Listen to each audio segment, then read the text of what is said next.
E aí pessoal, tudo bem? Hoje eu vou voltar a falar com vocês um pouquinho sobre HQ, e no caso eu vou trazer um clássico argentino chamado Ortenauta 1969. Vamos lá?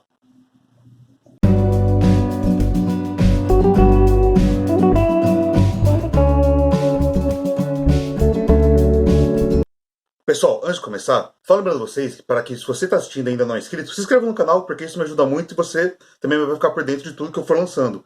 Dê o like no vídeo, comente, enfim, vamos interagir. Dito isso, vamos ao vídeo.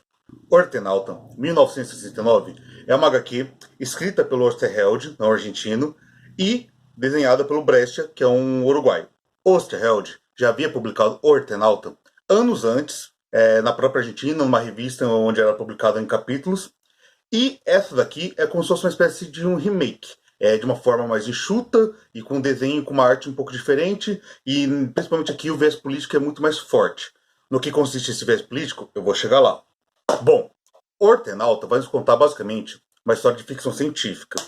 No caso, começa com um escritor que tem uma espécie de visão, alucinação ou algo do tipo, de um ser que aparece na casa dele, no escritório dele, que se intitula Ortenauta. O escritor fica curioso com aquilo e começa a conversar com esse ser, e ele, por sua vez, vai contar a sua história para ele. No caso, esse ser que se intitula Ortenauta vai contar a história de quando ele ainda não é conhecido assim, quando ele era apenas Juan, um cidadão de Buenos Aires, que estava em sua casa com outros 3 amigos jogando baralho. Porém, nessa mesma noite, uma neve começa a cair na cidade. Mas não é qualquer neve. Qualquer pessoa que tenha contato com essa neve vem a falecer. Sim, de forma instantânea. Teve contato, faleceu. No caso, eles apenas ficaram vivos por uma questão de sorte. Como assim sorte? Eles estavam com todas as janelas fechadas, afinal estava nevando, não havia motivo para deixar a janela aberta. Sendo assim, quem tinha alguma fresta por onde a neve poderia entrar dentro da casa da pessoa, ou se a pessoa estava na rua na hora que começou, essa pessoa faleceu. Além disso, a situação complica muito quando eles, escutando rádio para tentar entender a situação, descobrem que a Argentina está sendo atacada por invasores alienígenas. Bom, e a partir daí que a gente vai acompanhar o Juan, seus companheiros e a sua família, dentro desse cenário apocalíptico, dentro desse cenário de invasão alienígena, lutando para sobreviver, tendo que lutar contra os invasores, mas aí eu não vou me aprofundar muito mais para não dar spoiler. Nessa primeira camada a gente pode ver que é uma obra de ficção científica, porém ela é muito mais do que isso. Como eu disse anteriormente, a obra ela tem um viés político muito importante, e é ela que traz todo o peso e toda a importância, e é ela que faz o Ortenauta ser um clássico, não só na Argentina, mas um clássico das HQs no geral. Vamos lá, então por que é tão importante? Na época que foi publicado o Ortenauta, a Argentina passava pela ditadura militar. Sendo assim, a maioria das coisas que acontecem aqui na obra são referências, são paralelos à realidade de uma ditadura. Não só isso, mas também há uma crítica forte em relação a grandes potências, como os Estados Unidos. Para ajudar vocês a entenderem sobre todo o contexto político que dá o peso para a obra, essa edição aqui brasileira, que foi publicada agora no ano 2019, traz um prefácio do doutor em Sociologia pela Universidade Federal de Minas Gerais, o André Pereira de Carvalho. O prefácio, como vocês podem ver, é bem extenso, e ele vai falar sobre toda a correlação do autor, do Osterheld, como ele se relacionava, qual os sentimentos dele em relação à Argentina, e também faz um paralelo com toda a realidade que a gente vem vivendo atualmente. Sendo que em várias partes do mundo a gente tem questões ganhando forças que parece que já tinham sido abominadas, mas não, elas vêm crescendo como governos autoritários, esse tipo de coisa que são, sim, muito perigosas. Então, qualquer obra que tem esse viés, que trata sobre esse assunto, eu acho muito importante, e isso aqui é um grande clássico. Como eu disse, é o Osterheld que escreve, porém o Brescia, ele é o ilustrador, e aqui eu devo dizer para vocês que a ilustração é simplesmente maravilhosa, sério. Eu vou dar uma palhinha para vocês agora algumas vezes, ó.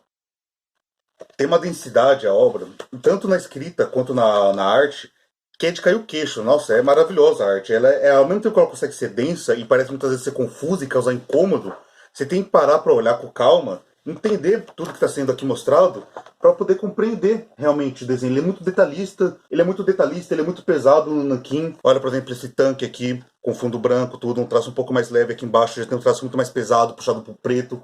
Enfim, a obra do Brecht é simplesmente espetacular e conversa diretamente com o roteiro do Osterheld. É uma obra que, apesar de ser fina, vai demorar um tempo para você ler, porque ela é densa, não é porque ela seja necessariamente ruim, pelo contrário, é porque, como vocês puderam ver nos desenhos que eu te mostrei, e vou abrir aqui de novo um pouco, os balões de texto dela são bem grandes. Isso não é um demérito nenhum, pelo contrário, isso só mostra o poder do roteiro dessa HQ.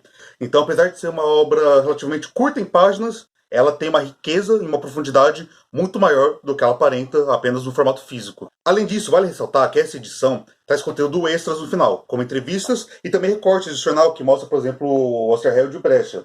Uma coisa muito importante a se dizer é que o Osterheld lutou contra a ditadura como ele pôde, no caso aqui, principalmente nas suas obras. E isso tem que ser ressaltado porque o autor, em 1977, foi simplesmente dado como desaparecido. No caso, hoje é sabido que ele foi, sim, sequestrado pelas forças da ditadura militar da Argentina na época e desapareceu porque foi morto pelo Estado. Então, mais do que uma obra maravilhosa em relação ao roteiro, em relação à arte e também em relação a toda a crítica feita aqui, e todo, não só crítica, mas em relação a levantar uma bandeira contra os governos totalitários, é também uma forma de zelar pela memória de alguém que lutou e que infelizmente desapareceu. Alguém que morreu na mão do Estado, alguém que morreu na mão da ditadura. Enfim, falando também sobre a edição, o livro, ó, capa dura, vernizado, lombada bonita, tem arte aqui, por exemplo, na contracapa. É maravilhosa. Inclusive, eu já deixo uma dica que essa edição foi publicada aqui no Brasil pela Comic Zone.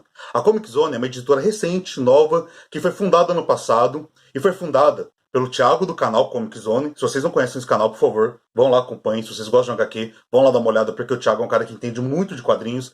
E a editora Comic Zone foi fundada com o mesmo nome do canal, por ele e pelo seu sócio, que é o Ferrez. Se você não conhece o Ferrez é um dos maiores escritores contemporâneos no Brasil. Ele é o maior expoente da literatura marginal. Sendo assim, os dois se juntaram para poder fundar essa editora e poder trazer quadrinhos inéditos no Brasil ou relançamentos, como por exemplo, a primeira HQ que eles publicaram é uma HQ de um quadrinista canadense.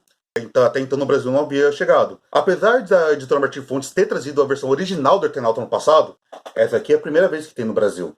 Além disso, eles ainda publicaram no final do ano passado o Capa Preta, que nada mais é que uma compilação de 4 obras clássicas que já estavam esgotadas há 20 anos no Brasil, do Lourenço Mutarelli, que nada mais é que um dos maiores quadrinistas que esse país já viu.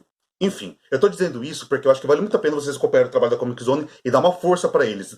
Acompanhe o canal do Thiago, as redes sociais, o Ferrez também está ativo nas redes sociais e tem um canal no YouTube, porque eu acho que vale muito a pena a gente incentivar pessoas que tentam trazer coisas diferentes. Sendo que já tem um exemplo de muito sucesso de editora que nasceu no canal do YouTube e hoje traz títulos maravilhosos para o Brasil, que é a Pipoca e Nanquim. Sendo assim, eu acho que seria muito legal a gente cada vez mais apoiar para que projetos assim ganhem forças e também para que nós, que amamos literatura no geral, HQ, livros, enfim, a gente também consiga ter acesso a grandes obras que infelizmente a gente não tinha antes. Bom, pessoal, é isso. Leiam o Eternauta, adquiram. É uma história maravilhosa. O roteiro é muito bom, a arte é estupenda, é algo chega a ser assustador de como esse cara é tão bom. E é claro, por ter uma importância histórica não só na Argentina, mas como em todo mundo, porque afinal, com ditadura não se brinca.